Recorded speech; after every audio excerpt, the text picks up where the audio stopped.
is VSiN, the sports betting network. Follow the money. That's what I always say. You always follow the money. Yeah. This is Follow the Money with Mitch Moss and Pauly Howard on VSiN. Here we go.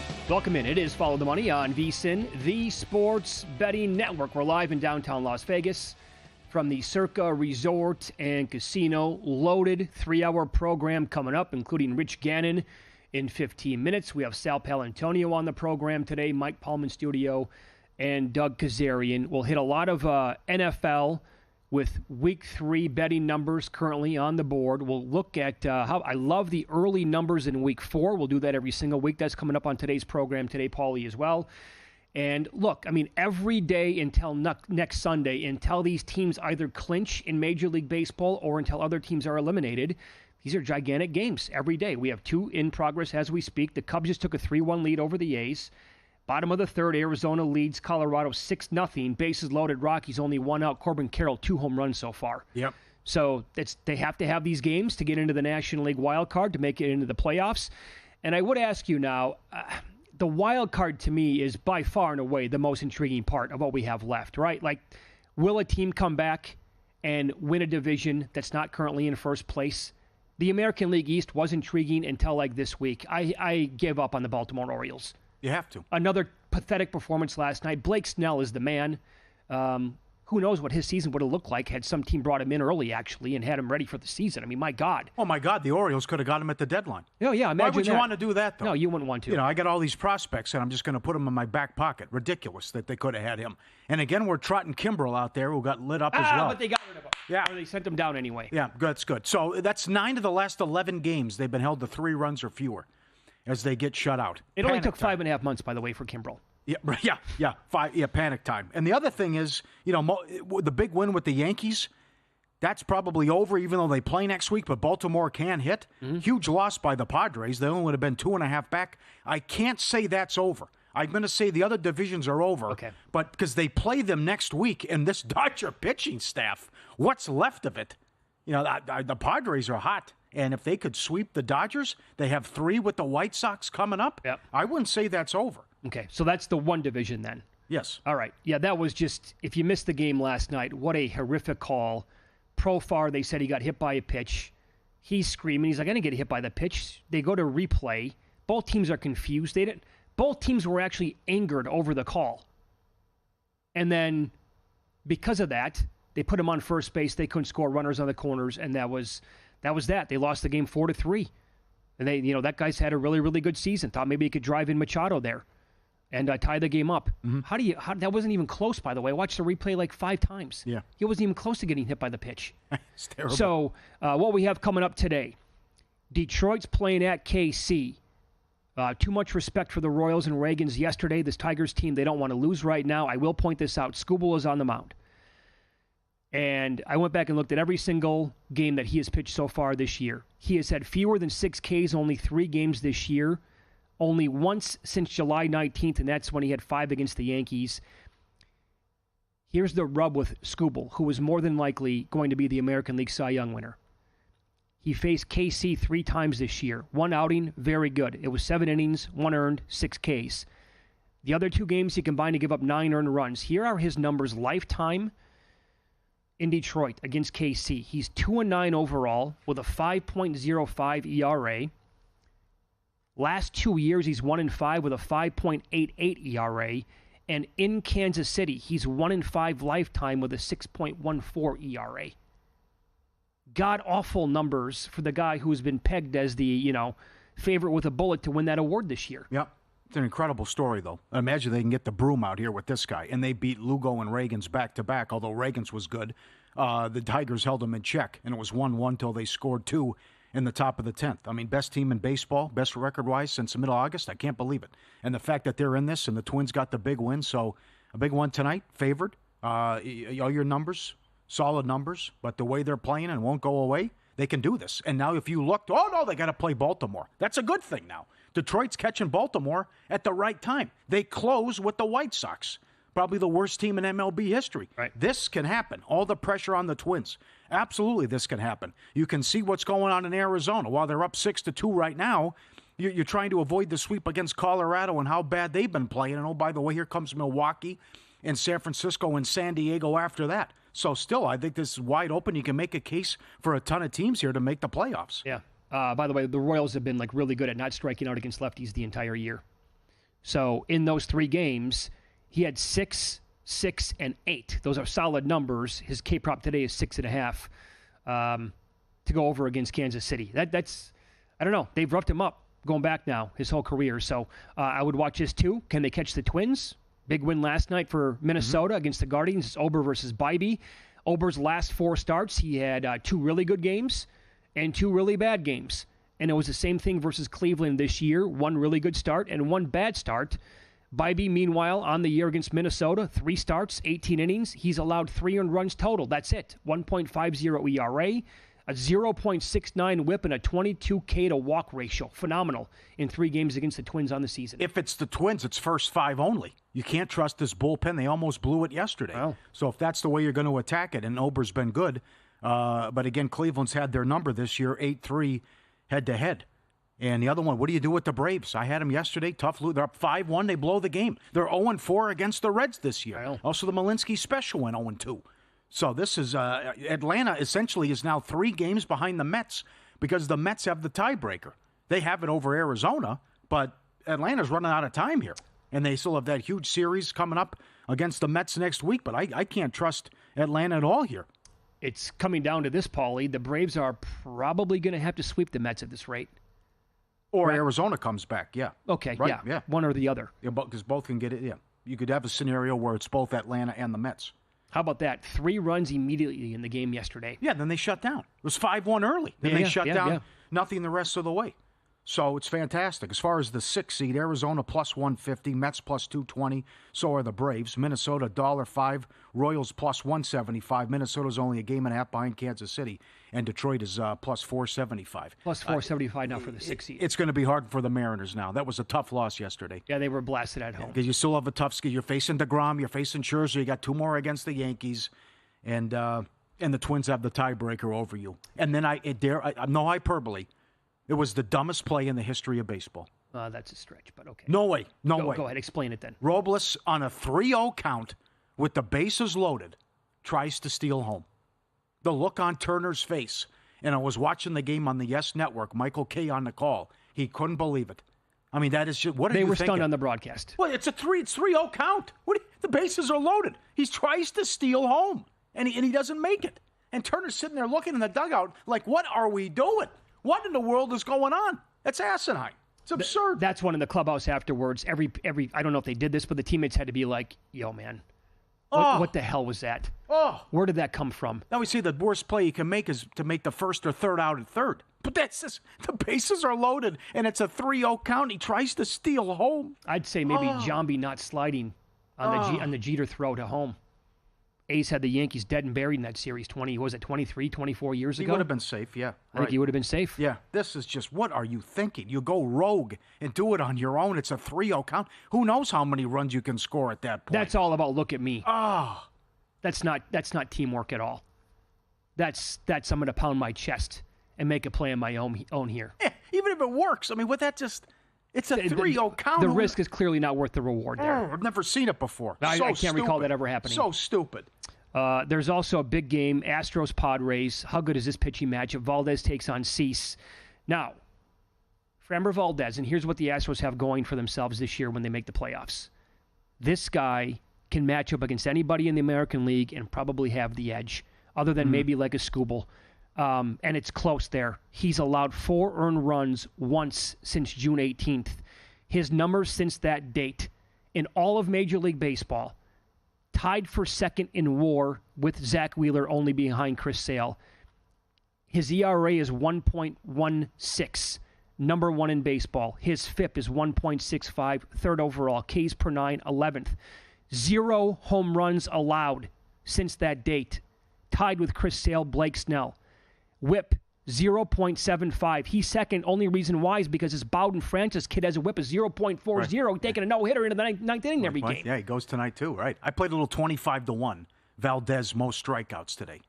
And this is a great matchup, and you have to really love their chances playoff time with this rotation. What you Brown have to did, now. Yeah, Brown struck out Arise last night on 3 pitches. Yeah. He hadn't struck out in 142 at-bats. I'll give you one. He just made one mistake to Machado, incredible at-bat, where he thinks he walks, he's mad at the ump. The next pitch, he thinks he walks, he's mad at the ump. And the next one, he puts in the bleachers. Yep. Hunter Brown, since the All-Star break, 8-1-2 in the first 5. Oh. He was the worst pitcher in baseball for the first month plus. Imagine Verlander's the guy that you don't want out there. Yeah. That's how good the staff has been. Mm-hmm. Now, that is a good matchup, yes. Cease, great last start, 6 innings, 10 Ks, no earned at San Francisco. Yeah. He faced Houston twice, for what it's worth, twice last year.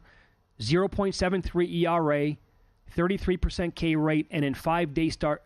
It's a 3:40 start, though. So is it daytime? Is it nighttime? Are we going to get shadows? I didn't know where to put that. Shadows, yeah. He's 16-1, by the way. I mean, he's for most cases. Yeah, he'll get it done.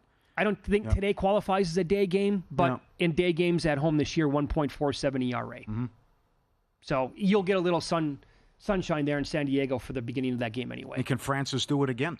That's how good he's been. I mean, Texas had 13 runs last night. But the story of this guy. You want to bet on the Rangers, like some regression here? You can bet on 5.5 hits by Francis allowed over is like plus 120. Uh-huh. Maybe. To do this for like more than a month straight? Come on. It's Kerry Wood stuff. Just coming in and dominating what he's done. Incredible start. What a season. What a stretch. No doubt. Excellent stuff. But I'll tell you, the Diamondbacks needed this in the worst way. They got to have a win. Yep. I mean, you can't get swept by the Rockies. And the Rockies are doing a good job playing spoiler. All right, up next, we'll talk to former NFL MVP Rich Gannon. Will Mike McDaniel try to copy what Matt LaFleur and the Packers did in Week 2 without their starting quarterback? We'll ask him next here on VSiN.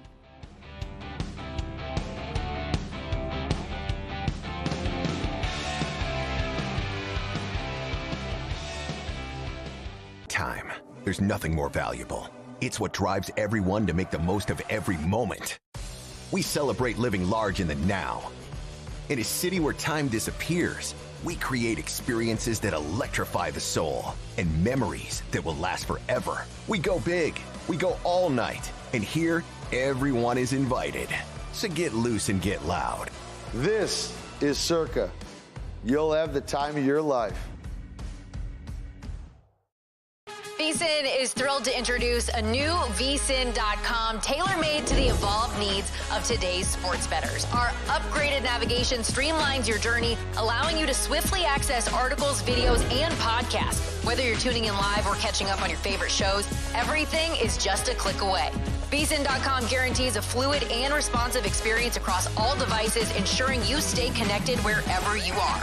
We have enhanced tools such as our betting splits and expert picks, and introduce innovative features like parlay and odds calculators, all designed to make you a sharper bettor.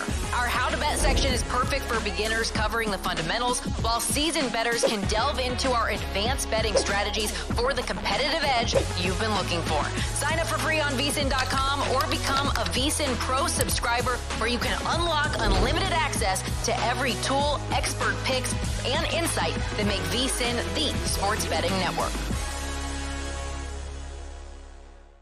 Want to see who at VSiN is on a hot streak? Go to VSiN.com/picks to see all the selections and weekly leaderboard of VSiN hosts, writers, and guests. Become a VSiN Pro subscriber and get every pick sent to your inbox daily. Just head to VSiN.com/pro. Responsible sports betting starts with a game plan. That means stick to a budget. Keep it social, learn the game, and know the odds. Play with legal operators, and if you need help, reach out. Visit haveagameplan.org to learn more.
This is Follow the Money on VSiN.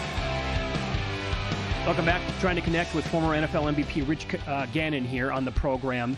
Until then, some Week 3 betting systems to go over that you can find courtesy of Steve Mackinnon. Always does a great job at VSiN.com. Desperation time, Pauly, for teams that are 0-2, especially when they play teams that are 1-1 in this week. They're 26-25 straight up, but 35-15-1 ATS since 2010. That's 70%. And we have a bunch of games with that angle this week. Colts are 0-2. They're -1 at home against the 1-1 Bears. Any opinion on this game? Yeah, I played the Colts, and I'm going to play them in the contest as well. The 0-2 angle, and one thing I don't like, Richardson only has 10 rushes this year. It was supposed to be the key to their season. Right. But then again, Steichen lost his mind when JT only had 12 carries in the Packer game. They only have had the ball for 20 minutes in both games, too, which is bizarre because, again, you can't stop the run, though, so what teams are doing against you. But it's a big game for the Bears and their offensive line, and Williams, who was 0 of 11 on passes 15 yards or longer with 2 interceptions. It's a big show-me game for the offensive line and the rushing attack, because if you can't rush it against the Colts, you got a ton of issues, and you're in a world of hurt. So Steichen benched Jonathan Taylor near the end of that game on Sunday? Gave him 12 carries? I don't know what he was doing. Yeah, it's 4th and 4. He's going for it in his own territory early in the third quarter. The whole thing was strange. Yeah. Giants are 0-2 against the 1-1 Browns. Giants catching 6.5 as we speak. This one's a tough one for me. And be careful in Survivor. Be careful. Because, yes, Cleveland won the game, but they were 2 of 14 on third down. They had 13 penalties, and Jacksonville was terrible in the red zone. Yeah, I'm already going back and forth on that game, and also with Survivor partners. Yes. They definitely want the Browns. I'm like, there are other games this week. I would agree. Okay, another game is Green Bay and Tennessee. Titans did reach 3. Now that's down to 2, and now former NFL MVP Rich Gannon joins us here on the Progressive Guest Line. Rich, good afternoon. Thanks for the time. I want to ask you about that game, the Packers and the Titans, and tie it into what we have with the Dolphins and the Seahawks. Will coaches across the league watch film of what other teams did maybe in previous week? And my example would be, will Mike McDaniel look at what LaFleur did with no Jordan Love, the backup there, Malik Willis, and say, we kind of got to copy what they did and just run the ball the entire game in Seattle? Well, you got to find out. You got to find out if they have answers. And everyone watches what everybody's doing from a scheme standpoint. Obviously, you may not have the personnel to match it, but honestly, what happened in Green Bay last week was just unconscionable when you look at it from an Indianapolis perspective. How could you go in there not knowing that the Packers were going to try and run the football? I mean, it's shocking. 237 first-half rushing yards. I mean, they signed Josh Jacobs in the off-season and paid him a boatload of money. And then Malik Willis just walked in the door. He only threw the ball 14 times in that game. And we're not even talking about the issues that Anthony Richardson has completing a forward pass. But what a disaster last week defensively for the Colts in that first half. Well said. What's your takeaway from the offensive play calling and the offensive output thus far that Minshew is the only quarterback to throw for 250 in both games? You know what's amazing? It's been a gritty performance from him. I've been really impressed. I mean, they can't run the ball. They're the worst rushing team in the NFL right now. The offensive line hasn't played very well. He's been getting hit, and yet he's still hanging in there. And I just gave up 5 sacks last week on the road, down by 10 in the fourth quarter. That was not a typical performance from the Raiders to hang in there. I think the great shot of Max Crosby talking to Gardner Minshew in the first half after him throwing that interception, just telling him, hey, look, we believe in you. They're doing something special out there. But the problem is they can't sustain it. You got to be able to run the football. They're averaging 49 yards a game. It's the worst in the NFL right now. The Packers are over 200 yards a game. That's not sustainable either. But the Raiders got to find a way to run the football better. Their defense, particularly in the first half of games, has kept them in it. And Minshew's done a nice job. The young tight end Brock Bowers, guys, I'm telling you, he's going to be special. No doubt. Can I do like the Rich Gannon special, though, where I just go, if I can't run the ball, I go with the short passing attack? Your game in 2002 on Monday Night Football, when you started 29 of 30 and completed 21 passes in a row, can I just say, here's a 6-yard pass, here's a 7-yard pass, here's a 5-yard pass with an accurate quarterback and the epic season and game you had there? Well, you bring up a good point. I'm worried a little bit about the offensive line. They get up to sack the first play of the game. They're not playing well in the interior. They're not getting up on the second level, moving people off the ball in the running game. And Minshew's only a 6'1" quarterback. Now, he's completing 77% of his passes. He's done a nice job spreading the ball around, and he's got some weapons. I mean, you look at Devontae Adams, you look at the tight end position. I love Brock Bowers. This Michael Mayer's a nice player. And you got your Kobe Myers. And, right now, though, I mean, it's tough to be a one-trick pony in this league and survive for very long. Eventually, you have to have some balance offensively. It can't be dead last in rushing and think that they're going to have a chance in that AFC West. Yep, spot on. Follow the money here on VSiN, the Sports Betting Network. Our guest, former NFL MVP Rich Gannon. He's here on the Progressive guest line. How about the league overall? And passing yards and touchdowns are way down compared to previous years. Are we going to see positive regression with that, or is this going to be a thing in all of 2024? No, I think you'll see it come around. I think the fact, guys, that we don't hardly practice in the off season anymore. Nobody puts the pads on. Pad level's been really high, and protection hasn't been great early. Teams are running the ball a little bit better, particularly some of the teams we talked about, the Packers, the Chargers.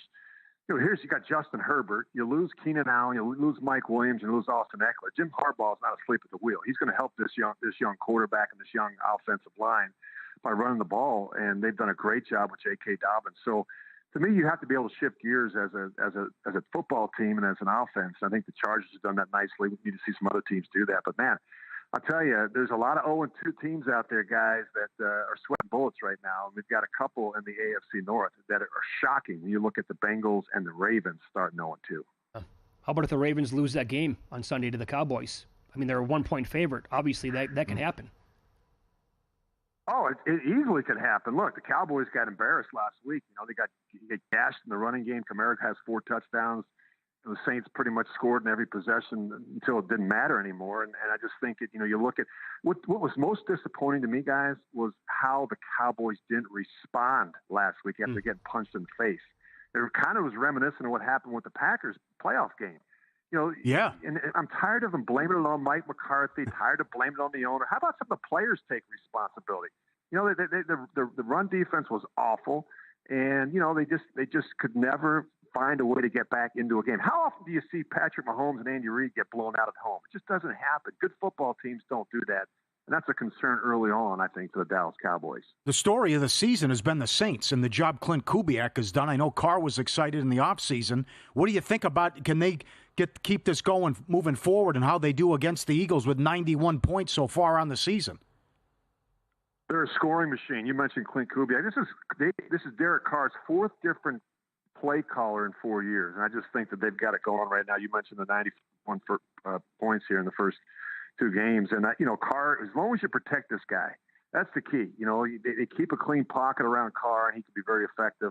The defense is playing well. Shahid's playing well. This is a good roster they've got down there in New Orleans, and they were close last year. They stumbled down the stretch, but the key to it, trust me, guys, I've been around Derek Carr a long time. If you give the guy a clean pocket, he can be as effective as any quarterback in the league. He's got rare arm talent at the quarterback position.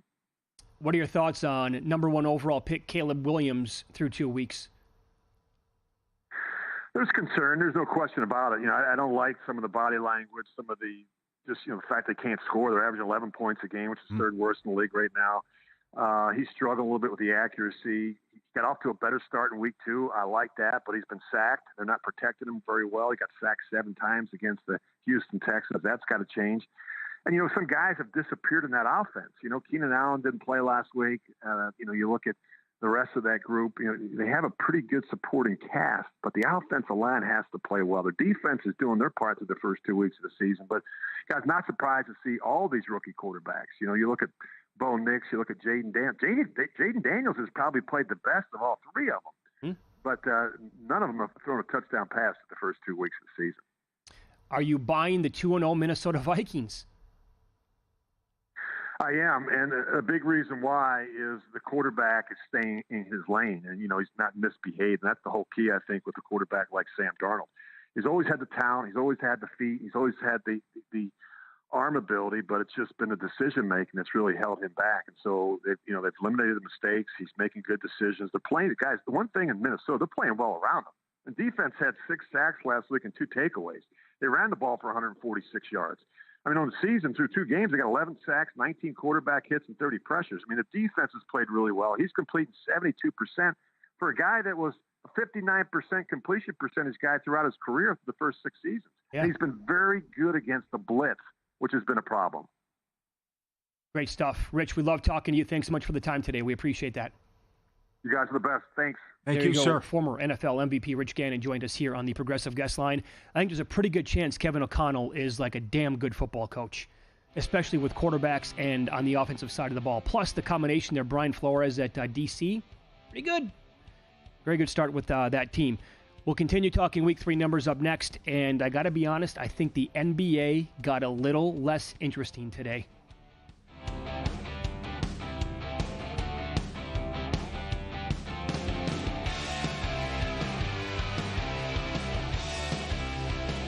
VSiN's got you covered for the start of the season with our football special. For $175, you'll get access to everything VSiN has to offer. With VSiN Pro, you'll receive daily picks straight to your inbox, detailed analysis on every game, and exclusive data like our betting splits to help you become a sharper bettor. Get all of this for just $175 through the Super Bowl. Or try a monthly subscription and get your first 30 days for only $9.99. Don't miss out on this offer. Sign up now at VSiN.com/subscribe.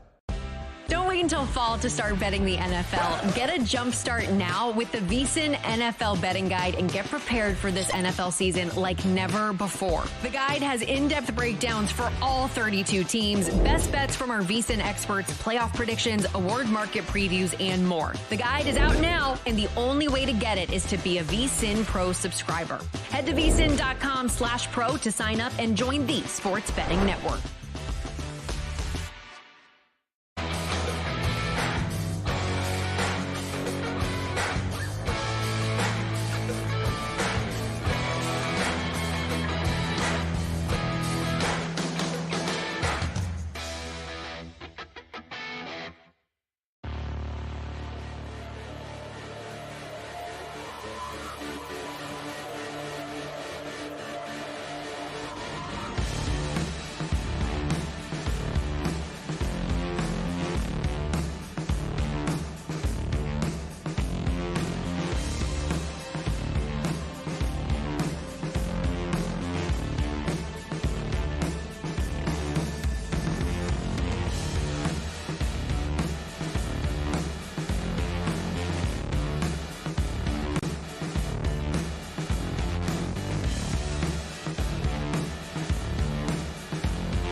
This is Follow the Money on VSiN. We were live on the air doing this show on the morning of June 23rd, 2022. We were just coming back from a break. This tweet dropped like 30 seconds before we came back on. It was the night of the NBA draft. Yeah. Adrian Wojnarowski, at that point, tweeted out, as team boards finalized today, the 1, 2, 3 of the draft is increasingly firm per sources. Jabari Smith to Orlando, Chet Holmgren to Oklahoma City, and Paolo Banchero to Houston. At that point, all hell broke loose with the NBA draft betting numbers. Jabari Smith moved to like minus 10,000 to become the first overall pick. Banchero was ballooned up to a huge number at that point. And this was after like 4 or 5 days of hearing more and more people suggest that Banchero might be the guy to go number 1 overall. But this guy has been so dialed in for so long that for an entire day, like 12 hours before the draft, he dictated what the markets were showing you from a betting standpoint and who was going to go number 1 because of that one tweet. Mm-hmm. And today, the great Adrian Wojnarowski said, I'm done reporting on this sport. Yep. How about that? His last Woj bomb. Incredible. He would also show off on draft day and tell you every pick, who every team was taking 2-3 minutes before the pick was in, and get every single one right. And he goes back to his alma mater to be the GM with the Bonnies and see if he can get him into the tournament. And so on ESPN, it was great. Reflecting on this, they brought on all their insiders, Adam Schefter, Pete Thamel, college football, and Jeff Pass in MLB. And Schefter said he wanted his life back, and he would know. He didn't want to have to work on holidays. He didn't want to have to be away from family gatherings. He didn't want to have to take a shower with your phone up against the shower door so you can see a text that's coming in, or take your phone with you to the urinal and hold it in one hand while you take care of your business in the other. That's the life that we have and live. And he's right, because you have to be first. You got to get this breaking news that's competitive. You got Shams. You got that battle. And you have to get it right and get information before everyone with the sources, right. And that's incredible. Yep. And also the screen time. I mean, they showed it too, where during like the free agency and stuff, Shams was on like 19 hours of screen time. That's right. What he was doing per day. By the way, that Woj bomb about the 22 draft, like the only thing he's ever gotten wrong. Yeah, right. Per his sources, what they were telling him, that was the only one. But he was so good at his job that tells you everything. That as soon as he said that, bam. The bomb comes in, it's going to happen, and it didn't because everything else was so concrete. I don't blame the guy, right? Based on what you just said from Adam Schefter. It makes sense. During the season, he has no time to breathe. He can't do anything that he wants. Well, the NBA has also become the NFL. Pretty much. It's nonstop with the news. Yep. Between free agency and trade deadline, and there's only like two months downtime. Yep. What the guy has. So I've never met Woj. But I think this good guy. You met him? Yes. Oh, very cool. Okay. Paid for a beer. Yep. Where was that at? That was at the Win. It was with Stanford Steve. And I know our former buddy Rick Jaffe hired Woj at Fox. So we had that. I had to lead him. Oh, very nice. With the Jaffe connection, absolutely. Here's the ultimate compliment I could ever give somebody in his field. To me, the NBA got a little bit less interesting today. That's how good the guy was at his job. Mm-hmm. He was number 1 of the bullet. It's the same thing. I said this with the NFL when Peter King retired. Peter King was, without question, the best NFL writer in the entire country. Nobody was even close to him for a long, long time. His Monday morning quarterback column and then what it turned into for, 20 years. And he did it for way longer than that. Must read. It was every single, either Sunday night or Monday morning, you had to read Peter King. And when he retired, I was like, wow, that really hurts. Who's going to replace him? Now, I know other guys are really good at breaking news, but this guy was just elite and as good as he went on as good of a run as a reporter can go on for how long? He goes all the way back to Yahoo. I was reading him then. Like internet days we're talking about now. I know he's been around for a lot longer than that. I think the whole run was 37 years overall. But in this modern day with technology, he was incredible when he was at Yahoo. And so I thought that's how the Hall of Famer with, no question about it. Well said, too. You're going to miss the Woj bombs. Yeah. How big that was. Absolutely. So good luck to him with St. Bonnie's. Yep. Hope he can get him in the tournament on a consistent basis. Uh-huh. Other numbers that we have here with Week 3 in the National Football League. Let me run the rest of this list down. Teams that are 0-2 against teams 1-1. The 0-2 teams, 35-15-1 ATS. in week 3 since 2010. That's 70%. We told you about the Colts, the Giants, the Titans, also Carolina,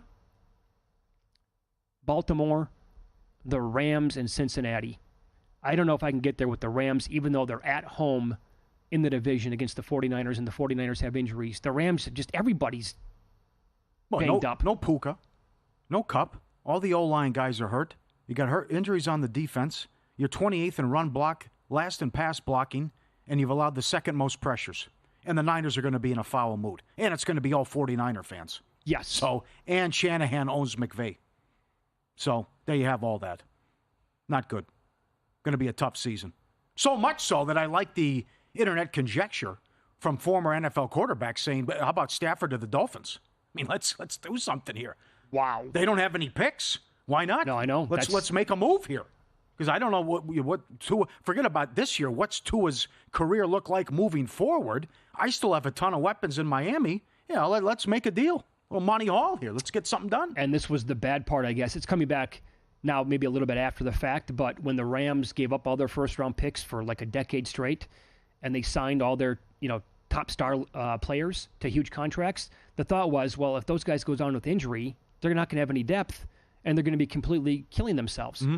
Well, now, like guys like Jalen Ramsey, Aaron Donald no longer on the team, but look at the depth here now. If you don't have Puka and Kupp, you don't stand a chance with all that offensive line. How bad the numbers are, and you're going to be 0-3.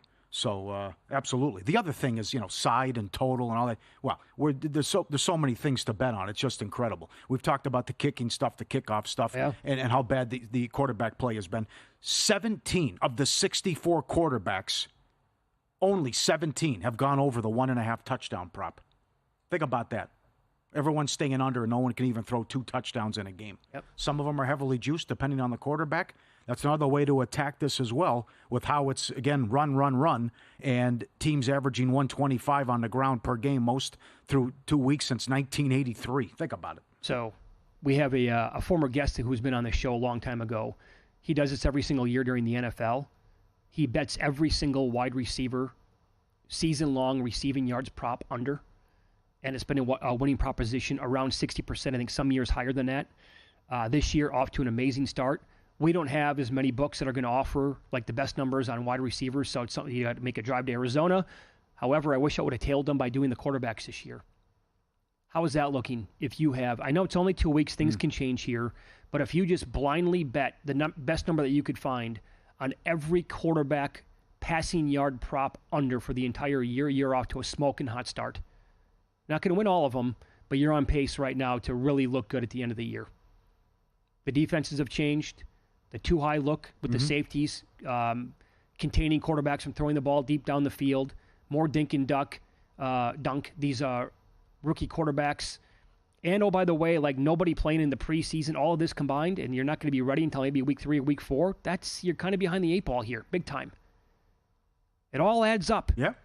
Bad O-line, injuries, holdouts, contract mess, all of it. Mm-hmm. Absolutely. And that's why dogs 6+ or more points or more, 8-0 ATS. Been a story the first 2 weeks also. Here's another week 3 betting system from Steve Mackinnon at VSiN.com. Winless teams are 20, 35, and 1 straight up, but 64.3% in week 3 playing as an underdog of 3.5 points or more since 2010. So ATS we're talking about here. And the teams in that spot this week are the Giants catching 6.5, Carolina plus 5.5, and the Rams catching 7 against the 49ers. I just... you will see a completely different Carolina team. And it's a letdown spot for the Raiders. I think we're going to see maybe bombs away here with Andy Dalton. Yeah. It's unfortunate this year, and we say this every season, but man, 2 weeks in, the amount of injuries we've had, the big names, the multiple guys on the same team, those are killer losses. Mm-hmm. Make the case for the Giants? Plus 6.5, based on what's happened so far? I mean, maybe. And it's 8-0, right? And you're looking at that 5.5 number. The only team to lose there is Carolina. I don't want to lay it with the Browns. I know that. Yeah, right. And you got to respect what's going on here with the Dogs. Incredible. No one knows football like VSiN. For a limited time, get your first month VSiN Pro, $9.99. Every best bet, every host, every guest, win percentage, ROI. Who has the hot hand? 19 hours of live programming. The betting system's up there. Adam Shine with his Week 3 picks and looks as well. The betting splits, monthly subscription, first month $9.99, or the entire season through the Super Bowl $175. Limited time offers, VSiN.com/subscribe, $175 through the football season, or $9.99 for a month. VSiN.com/subscribe. You won't believe some of the feedback I've heard on Survivor contests across the country, on how many entries were in it to begin and how many they're down to already. I saw the tweet on DK. DraftKings was 76,000. It's down to 18. I'll share some others that'll make your head spin coming up next. Paul has win-lose, and after an 0-4 start to the season, he's now 9-0-6 in the last 15 first 5 bets. Details on that coming up on VSiN.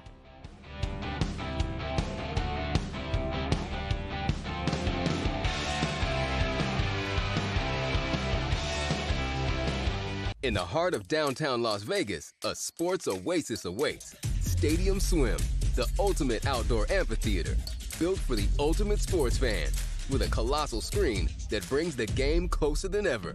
Reserve a daybed, private cabana, or lounge in the center of it all. 6 pools to dive into as the game heats up. And the best part, there's never an off-season. Open 365 days a year. Stadium Swim, it's always spectator season. Looking for the ultimate sports betting podcasts? VSiN has got you covered. With a wide range of podcasts covering every major sport, we're here to help you make smarter bets every season. The Baseball Betting Show with Greg Peterson gives you daily insights into finding value on each day's MLB card. And check out Long Shots, where we deep dive into the world of golf betting, providing you with expert insights to help you bet every tournament. Find all of these podcasts and more at VSiN.com/podcasts or your favorite podcast platform.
last night? Wow, winning. Or was it a rough one? Well, they can't all be winners, can they? Loser! You're a loser! Pauly Howard recaps the night in sports betting in Win Some, Lose Some.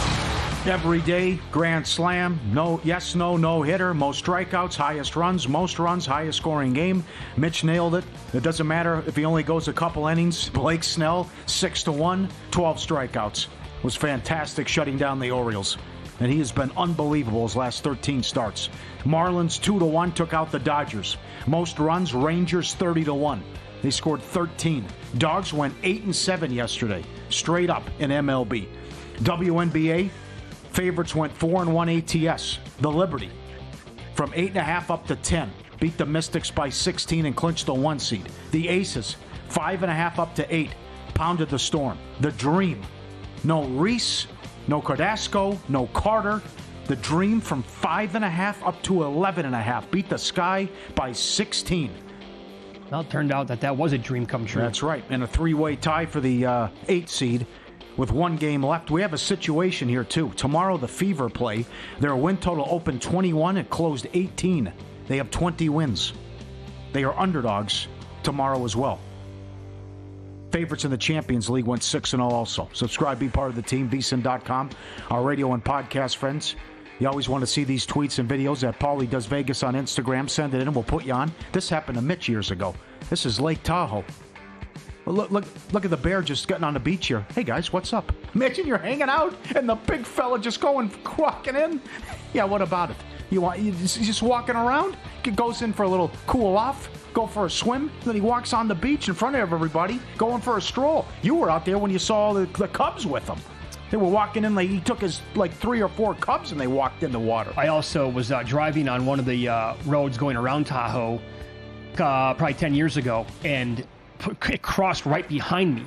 I look back in the rear view, and I'm like, what on earth is that? I had to stop. Everybody else did. It was a massive black bear going across the highway. They're all over the place up there. Look at that. Just walking in on the beach. Doesn't matter. Yeah, hey, guys. Cool off here. Got to beat the heat. That's great. Boy, things have changed. I mean, you got the internet now, all your video games, and when we were growing up 3-4 years old, what passed for entertainment for us was Hungry Hippos.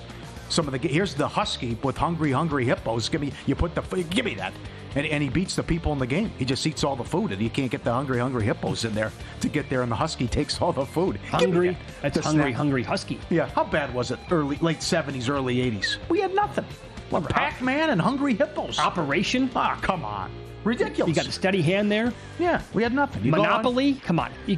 The first time you ever played a 5-hour Monopoly game, you're like, okay, that's it for me for the rest of my life. Absolutely. Well done.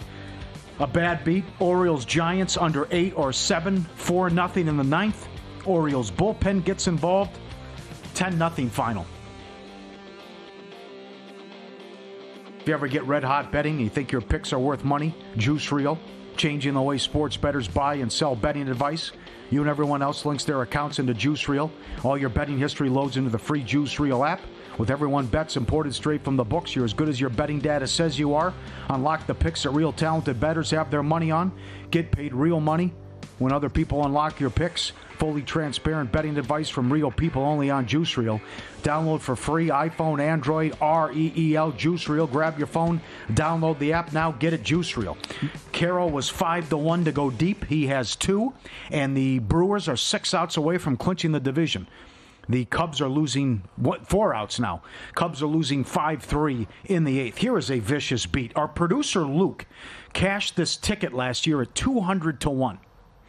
Veteran Giants kickers from David Purdom, ESPN. Veteran Giants kicker Graham Gano is a legend in some betting circles. Remembered as the man who made a field goal that cost FanDuel $20 million week 2 last year. Sunday, Gano was again the central character in another betting drama with a less happy ending for bettors. Last week, FanDuel offered a prop. Every team makes a field goal early in afternoon slate, 60-1. Popular gambling forum known as Gold Boys put their people on the prop. They did the same thing last year.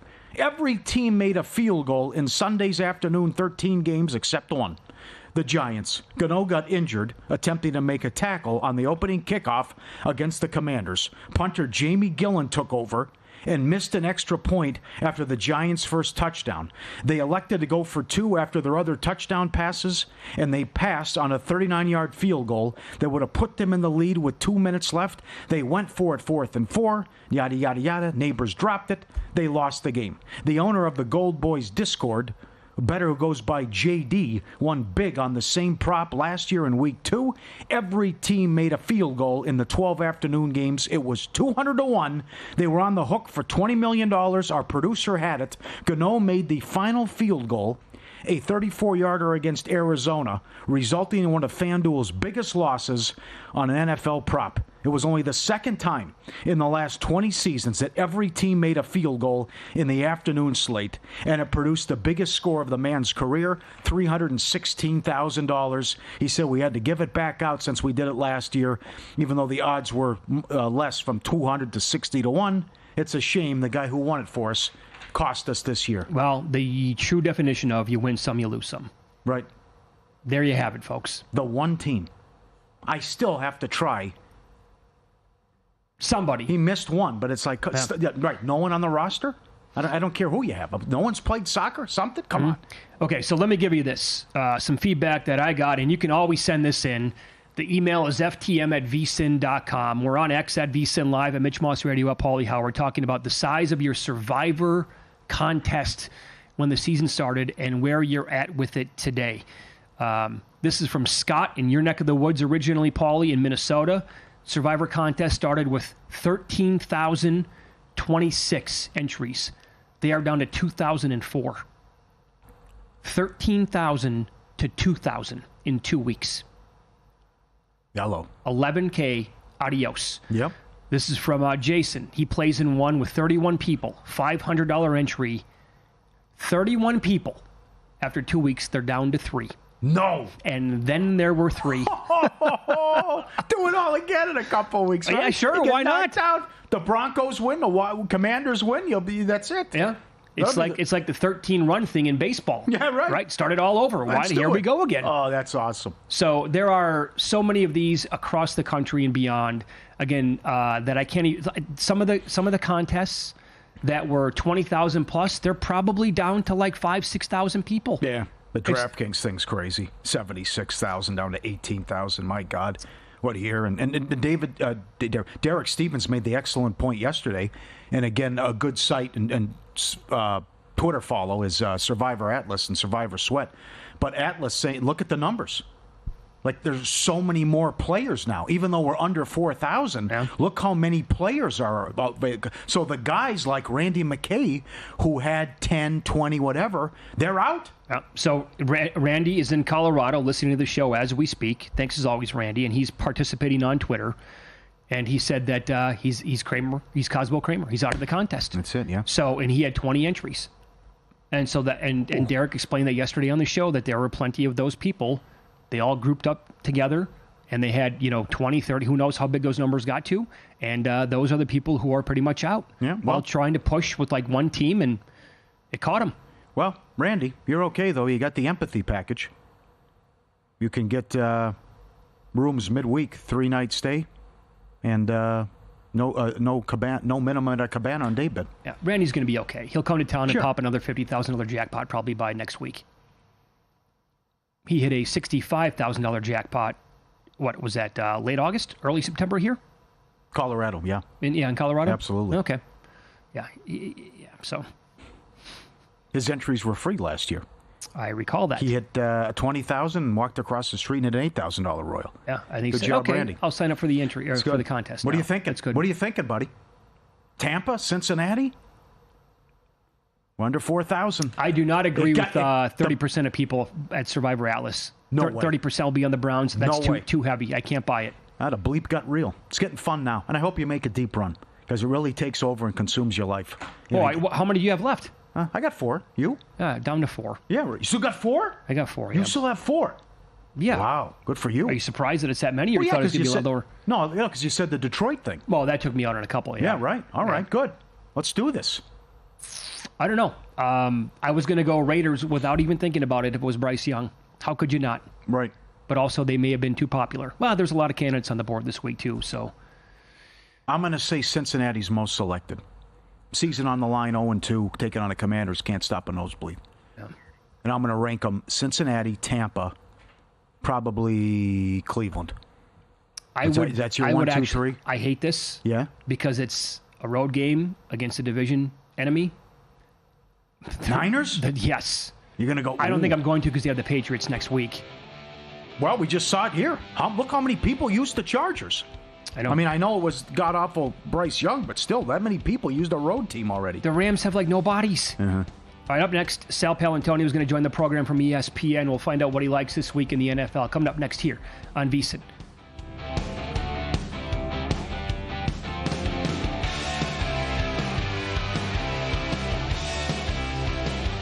A new football season means a new lineup on VSiN. Start your day with sharp